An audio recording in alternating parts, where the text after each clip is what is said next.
Hi, hello and welcome to VAJ Home Bakers. இன்னைக்கு வீடியோல மோனா தீம்ல ஒரு கேக்கை நம்ம டிஃப்ரெண்டா எப்படி டெக்கரேட் பண்ணலாம்ங்கறத பார்க்கலாம். இந்த கேக் என் பையனோட பர்த்டேக்காக நான் செய்தது. இது அவனுக்கு பிடிச்ச ஒரு தீம்லயா நான் டெக்கரேட் பண்ணி எடுத்திருக்கேன். பையனோட பர்த்டே செலிப்ரேஷன் ஸ்கூல்ல செலிப்ரேட் பண்ணது and வீட்ல கேக் கட்டிங் செலிப்ரேஷன் எல்லாமே VAJ World சேனல்ல நான் வீடியோ அப்லோட் பண்ணியிருக்கேன். மிஸ் பண்ணாம பாருங்க. அதே மாதிரி வீடியோ மறக்காம லைக் பண்ணுங்க, கமெண்ட் பண்ணுங்க. என்னோட வீடியோவை சேனலை சப்ஸ்கிரைப் பண்ணாம பார்த்துட்டு இருக்கீங்கன்னா சப்ஸ்கிரைப் பண்ணி சப்போர்ட் பண்ணுங்க. அப்படியே VAJ வேர்ல்டு சேனலையும் சப்ஸ்கிரைப் பண்ணுங்க. சேனலோட லிங்க் நான் டிஸ்கிரிப்ஷனில் கொடுக்குறேன். பேக்கிங் கிளாஸ் ரிலேட்டடாக உள்ள அப்டேட் எல்லாமே நான் இன்ஸ்டாகிராமில் தான் போஸ்ட் பண்ணுவேன். ஸோ இன்ஸ்டாகிராம் சேனலையும் ஃபாலோ பண்ணுங்க.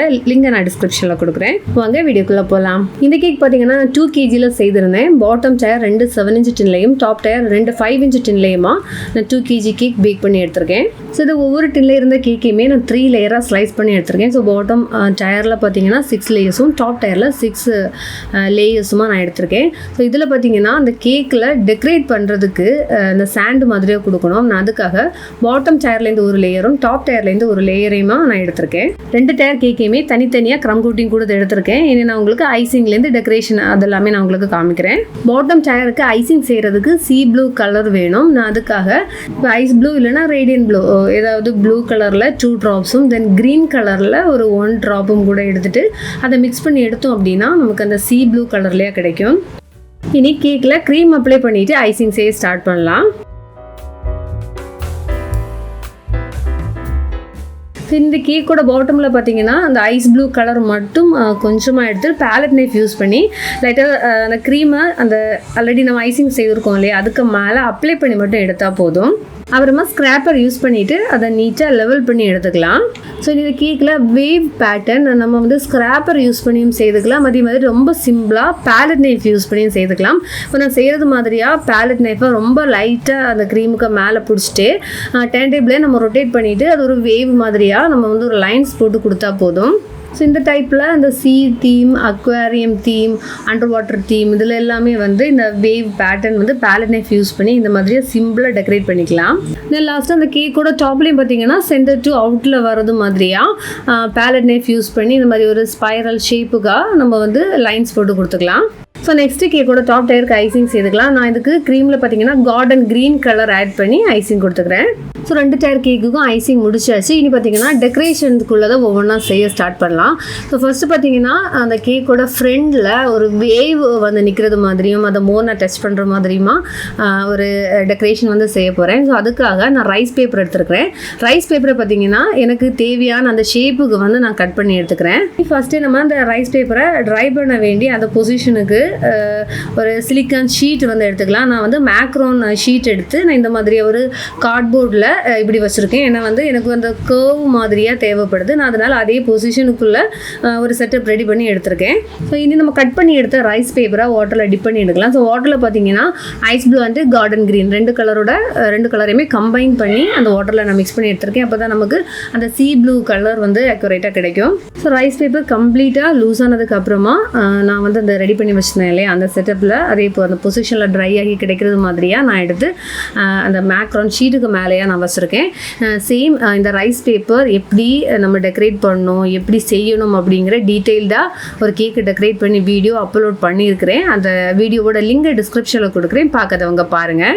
ஸோ இந்த ரைஸ் பேப்பர் ட்ரை பண்ணுறது தான் நான் ஃபர்ஸ்ட்டு அதாவது கேக்கு பேக்கிங் போடுறதுக்கு முன்னாடியே இந்த ஒர்க்கு தான் நான் ஃபர்ஸ்ட்டு செய்தேன். ஏன்னா நமக்கு இந்த ட்ரை ஆகி கிடைக்கிறதுக்கு டைம் அதிகமாக ஆகும் இல்லையா அதனால தான் இது ஃபர்ஸ்ட்டு செய்தேன். ஸோ அது வந்து நான் வந்து கொஞ்சம் டிஃப்ரெண்ட் கலர்ஸ்லையா டிஃப்ரெண்ட் டைப்பில் உள்ள ஷெல்ஸ் எல்லாமே அந்த ஷேப்ஸ் எல்லாமே நான் செய்தெடுத்தேன். இதில் வந்து கோரல் ரீஃபில் ஒரு மாடல் வந்து ஆல்ரெடி சிலிக்கன் மோல்லே இருக்குது. ஸோ நான் வந்து வேறு ஒரு மாடல் வந்து மேனுவலாக தான் நான் செய்தெடுத்தேன். இதில் வந்து ரெட் கலர் யூஸ் பண்ணி ஃபர்ஸ்ட் அந்த ஃபாண்டனை வந்து நம்ம கையாலேயே வச்சு அதை ரோல் பண்ணி நான் எடுத்திருக்கேன். எடுத்ததுக்கப்புறமா ஒரு 5 ஸ்மால் பீஸாக அதை கட் பண்ணி எடுத்துகிட்டு அதோட சென்டரில் ஃபாண்டன் டூல் வச்சு ஒரு சின்ன ஹோல் இருக்கிறது மாதிரியே வச்சதுக்கப்புறமா அந்த 5 பீசஸையுமே எடிபிள் க்ளூ வச்சு எல்லாமே ஜாயின் பண்ணி சேர்த்து எடுத்திருக்கேன். அப்புறமா இதில் பார்த்தீங்கன்னா கொஞ்சம் பிளான்ஸ் இருக்கிறது மாதிரியே காமிக்கிறதுக்கு க்ரீன் கலர் ஃபாண்டன் எடுத்துகிட்டு அதை கொஞ்சம் தின்னான அந்த ரிப்பன் மாதிரியாக கட் பண்ணி எடுத்திருக்கேன். கட் பண்ணதுக்கப்புறமா உடன் ஸ்டிக்ஸ் எடுத்துகிட்டு அதில் இந்த மாதிரியாக நம்ம சுற்றி வச்சுக்கலாம். வச்சுட்டு ஒரு 5 hours ஆகுது கம்ப்ளீட்டாக ட்ரை ஆக விட்டுட்டோம் அப்படின்னா அதுக்கப்புறமா நம்ம இந்த ஸ்டிக்கை ரிமூவ் பண்ணுற டைமில் பார்த்தீங்கன்னா அது ட்ரை ஆகி பிளான்ட் மாதிரியே நமக்கு கிடைக்கும். அதுக்கப்புறமா அந்த கேக்கை டெக்கரேட் பண்ணுறதுக்கு கொஞ்சம் 2-3 கலர்ஸ்லையா டிஃப்ரெண்ட் சைஸில் ஃப்ளவர் கட்டர் வச்சு கட் பண்ணி தென் அது வெயினியரை வச்சு டெக்கரேட் பண்ணி நான் எடுத்திருக்கேன். ஸோ ஃப்ளவர்ஸ்லாம் செய்துட்டு நான் இந்த மாதிரி ஒரு சிலிக்கான் மோல்டில் வச்சு அதை ட்ரை ஆக வச்சுருக்கேன். அப்படின்னா அந்த ட்ரை ஆகிற டைமில் அந்த ஃப்ளவர் விரிஞ்சது மாதிரி இருக்குது பார்த்தீங்களா, அதே பொசிஷனில் நமக்கு ட்ரை ஆகி கிடைக்கும். இப்போ இந்த சிலிக்கான் ஷீட்டு தான் கண்டிப்பாக வேணும்னு இல்லை, எக் ட்ரை இருக்குன்னா அதுவும் யூஸ் பண்ணிக்கலாம்.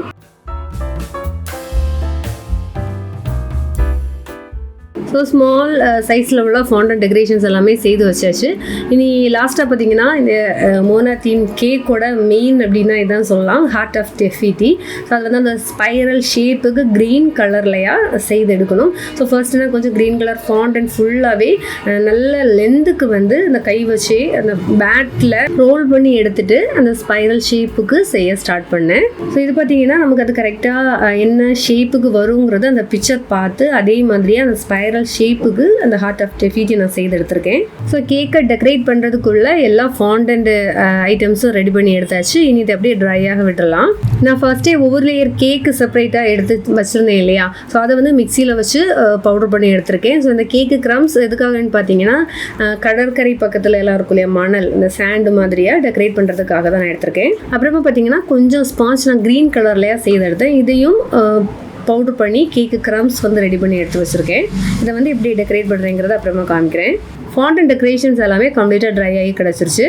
க்ரீன் கலர் ரிப்பன் மாதிரி உடன் ஸ்டிக்ஸில் சுற்றி வச்சுருந்தேன் இல்லையா, ஸோ இதில் அந்த உடன் ஸ்டிக்ஸை ரிமூவ் பண்ணும்போது பாருங்கள் அந்த நம்ம சுற்றி வச்சு அதே ஷேப்புக்கு வந்து அப்படியே ட்ரை ஆகி இருக்குது. இனி கேக்கை டெக்கரேட் பண்ண ஸ்டார்ட் பண்ணலாம். ஃபர்ஸ்ட் வந்து இந்த டாப் டயர் கேக்கில் அந்த க்ரீன் கலரில் ஐசிங் கொடுத்தாங்க இல்லையா, அதுக்கு ஃப்ரெண்டில் அந்த ஃபாண்டனில் செய்த அந்த ஹார்ட் ஆஃப் டெஃபிட்டி இருக்குது பார்த்தீங்களா, அதை வந்து அந்த கேக்குக்கு ஃப்ரெண்ட்லேயே நான் எடுத்து வச்சுக்க போகிறேன். ஸோ இந்த ஸ்பைரல் ஷேப்பில் அந்த ஃபாண்டன் செய்தது பார்த்தீங்கன்னா தின்னாக கிடையாது, கொஞ்சம் திக்காக அப்படி இருக்கிற மாதிரியே தான் செய்திருக்கேன். அப்போ தான் அந்த ஷேப்பு வந்து கேக்லேருந்து வெளியில் ப்ரொஜெக்ட் ஆகி தெரியும். ஸோ இதை வந்து கேக்கில் வெளியில் விழாமல் கீழே விழாமல் இருக்கிறதுக்காக கொஞ்சம் அந்த க்ரீமுக்குள்ளே இருக்கிறது மாதிரியாக லைட்டாக ப்ரெஸ் பண்ணி அப்படி வச்சுருக்கிறேன். அப்படின்னா கீழே அது மெல்ட் ஆகியெல்லாம் வடிஞ்சு வராது. ஸோ இதுக்கு மேலே பார்த்தீங்கன்னா ஃபுல்லாகவே எடிபிள் க்ளூ வந்து நான் அப்ளை பண்ணி எடுத்திருக்கேன். ஸோ இந்த டாப் டயர் கேக்கு ஃபுல்லாகவே இந்த க்ரீன் கலர் க்ரம்ஸ் வச்சு கவர் பண்ணி எடுத்துக்கலாம். ஸோ ஓரளவுக்கு க்ரம்ஸ் எல்லாமே அப்ளை பண்ணி முடிச்சாச்சு. இனி கேக்கை ஸ்டாக் பண்ணிடலாம். ஸோ இனி போர்டில் பார்த்தீங்கன்னா கொஞ்சம் வேவ் இருக்கிறது மாதிரியாக பண்ணுறதுக்கு பெட்டல் நாசில் தான் எடுத்துருக்கிறேன். ஸோ நாசில் எடுத்து இந்த மாதிரியாக அது அந்த வேவ் இருக்கிறது மாதிரி ஒரு 6 பேட்டர்னில் வந்து க்ரீம் அப்ளை பண்ணியிருக்கிறேன். ஸோ அந்த க்ரீம் வந்து கேக்குக்கு ஐசிங் செய்வோம் இல்லையா, பாட்டம் டயருக்கு அந்த சேம் கலர் க்ரீம் தான் நான் கொடுத்துருக்கேன். ஸோ இதில் பார்த்தீங்கன்னா நான் ஃபர்ஸ்டே செய்து ட்ரையாக வச்சுருந்தேன் இல்லையா, அந்த ரைஸ் பேப்பர் வேவ் பேட்டர்னில் வேவ் ஷேப்புக்கு செய்கிறது மாதிரி. ஸோ அது வந்து கம்ப்ளீட்டாக ட்ரை ஆகி கிடச்சிருச்சு. நான் இதை வந்து அது க்ரீமில் எடுத்து வச்சுக்க போகிறேன். இனி இந்த போர்டில் பேலன்ஸ் ஏரியா எல்லாமே கேக் க்ரம்ஸ் வச்சு அப்படி ஃபுல்லாக கவர் பண்ணி கொடுத்துக்கலாம். ஸோ இனி நெக்ஸ்ட்டு அந்த ஃபாண்டன் டெக்கரேஷன்ஸ் எல்லாத்தையுமே 1 by 1 கேக்கில் எடுத்து வச்சிடலாம். இனி இந்த மோனா தீமில் உள்ள கொஞ்சம் நான் எடிபிள் ஸ்டிக்கர்ஸ் அந்த கேக்கில் சுற்றி எங்கெல்லாம் தேவையோ அந்த இடத்துல நான் டெக்கரேட் பண்ணிக்க போகிறேன். அவ்வளோதான், மோனா தீமில் சூப்பராக ஒரு டிஃப்ரெண்ட்டான ஒரு கேக்கு டெக்கரேட் பண்ணி முடிச்சாச்சு. இந்த வீடியோவில் உங்களுக்கு நிறைய டிப்ஸ் கிடச்சிருக்குன்னு நான் நினைக்கிறேன். ஏதாவது டவுட்ஸ் இருக்குன்னா நீங்கள் கமெண்ட்ஸில் கேளுங்க, லேட்டானாலும் நான் கண்டிப்பாக ரிப்ளை பண்ணுவேன். இப்போ வந்து கமெண்ட்ஸுக்கு ரிப்ளை தரது வந்து ரொம்ப லேட் ஆகுது, ஏன்னா நிறைய கமெண்ட்ஸ் வருது. ஸோ டைம் கிடைக்கிற நேரம் வந்து நான் உங்களுக்கு கண்டிப்பாக ரிப்ளை கொடுப்பேன். அண்ட் ஒரு ரிக்வெஸ்ட், தயவு செய்து வீடியோவை பார்த்துட்டு அதுக்கப்புறமா நீங்கள் உங்களுக்கு என்ன டவுட் இருந்தாலும் கமெண்டில் கேளுங்க. ஏன்னா நான் வீடியோவில் சொன்ன விஷயங்களையே வீடியோ பார்க்காம நீங்கள் டைரெக்டாகவே கமெண்டில் கொடுக்குறீங்க. என்ன கேட்டாலும் ரிப்ளை பண்ணுவாங்க அப்படிங்கிற ஒரு இதுலேயே வீடியோவில் இருக்காங்கிறது கூட செக் பண்ணாமல் கமெண்ட் பண்ணுறீங்க. ஸோ தயவு செய்து வீடியோ பார்த்ததுக்கப்புறம் கமெண்ட் பண்ணுங்கள், உங்களுக்கு நான் கண்டிப்பாக ரிப்ளை கொடுப்பேன். வேறொரு வீடியோவில் மீண்டும் சந்திக்கலாம். பாய்.